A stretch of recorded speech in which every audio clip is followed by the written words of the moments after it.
Hello and welcome back to another video for Jones and for Flavor. My name is Brennan Jones, and if you haven't already, subscribe and like this video. Now today I'm going to show you one of the very first things I've ever smoked on the grill, and that is baby back ribs. And I'm also going to go over how to make my homemade Coca-Cola barbecue sauce. Now let's get smoking. Today I'm going to take these beautiful baby back ribs and slowly smoke them for 5 to 6 hours to get them close to fall off the bone tender. And when I say smoke, I don't mean constantly cooking them in a cloud of smoke. You want to smoke for about half the time it takes to fully cook the ribs. And there's a difference between good smoke and bad smoke. Bad smoke is white and dense, while good smoke is almost see-through with a pale blue tinge. How you can tell when your ribs are done is actually by doing the bend test. What the bend test means is that you're able to pick up your ribs with barbecue tongs and have them bend to the point just before they break off. Now before we get started, I'm going to go over my homemade rub, which includes a 1/4 cup of brown sugar, about 2 teaspoons of sea salt or whatever fine salt you have around, 2 teaspoons of ground pepper, 2 teaspoons of paprika, 1 teaspoon of garlic powder, 1 teaspoon of onion powder, 1 teaspoon of ground mustard seed, a half teaspoon of cinnamon, and finally a teaspoon of chili powder. And now I'm going to take a fork and try to mix it as best I can and try to get as much of the lumps out as possible.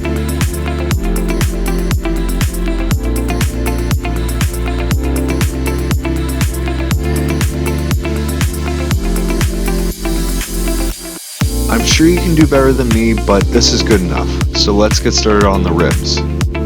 So the first thing you should always check with pork ribs is to see if there is a membrane on the back of them. And if there is, you should always remove it, as it allows the smoke to penetrate the meat. And as you can see, I'm using a butter knife to pry it off in the middle of the rack. Some butchers take off the membrane, but you can always tell by looking at the back of the ribs and seeing if it's shiny. Now this is a pretty difficult task, so it may take a few minutes to peel it off. If you find it too slippery to hold on to, use a paper towel to help pry it off. And I'll repeat the process on the other rack.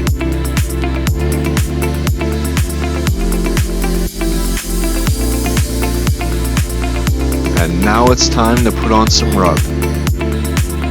Now for anyone that knows me at home, I actually don't like mustard, or even ketchup for that matter, and I'm going to use both today. Like this mustard, for example, I'm going to use it to apply our rub. It's going to help the rub stick to the meat. You always want a binder when applying rub to any kind of meat, like olive oil, Worcestershire sauce, or in this case, mustard. Do I think it's weird? Yes, absolutely, but it is an excellent way for your rub to stay onto the ribs. And trust me when I say this, but you definitely won't taste the mustard on the final result. And now, I know there's a little bit of salt in our rub, but we're going to want to do a base layer on these ribs before we apply the rub. And as always, I'm going to use kosher salt. What I just learned that you guys soon will is that it is freaking hard to pour rub from a bowl. In most situations I would just sprinkle it on and pat it in, but in this situation I'll actually rub it in. And yes, I did forget the second base layer of salt first, so don't chastise me please.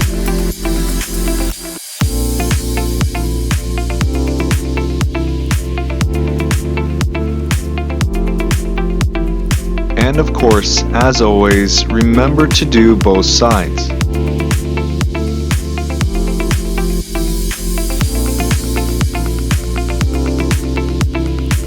Now I'm going to let these sit for a half hour to let the rub stick to the meat. And now for the sauce.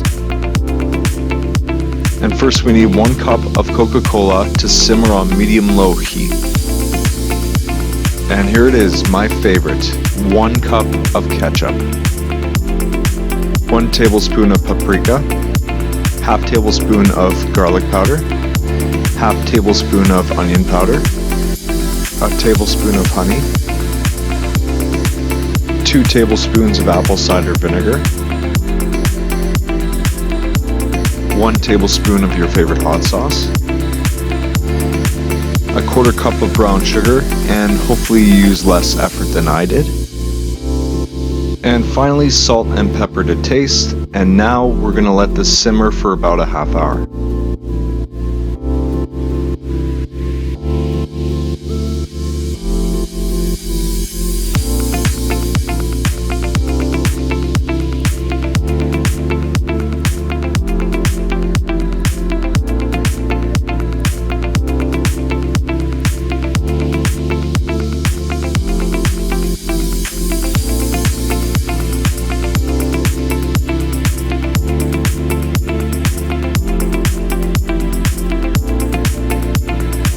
After about a half hour, this should be the consistency that you want.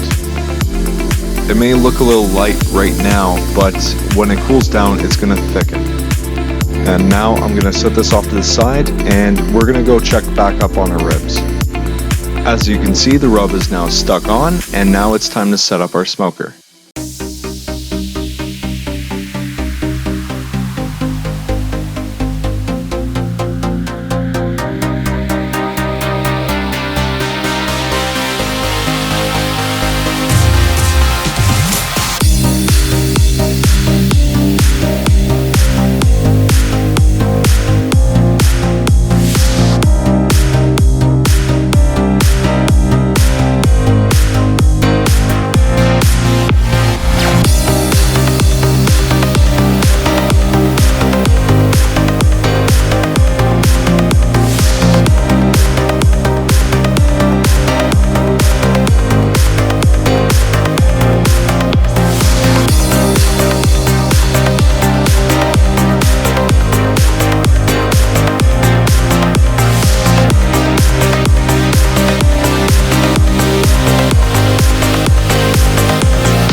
have it. It took 6 hours, but it looks great.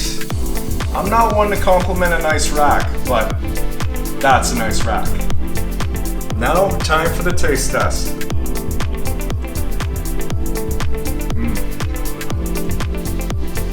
Super tender. And the sauce, it's got a nice combination of sweet, acidity, and just a little bit of heat.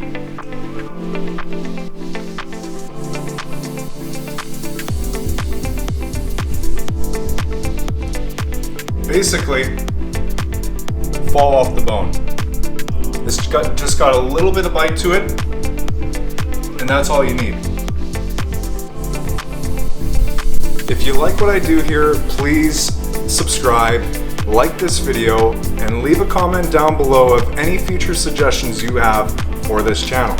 I'm going to be doing weekly episodes, so please stay tuned, and I'll see you next week.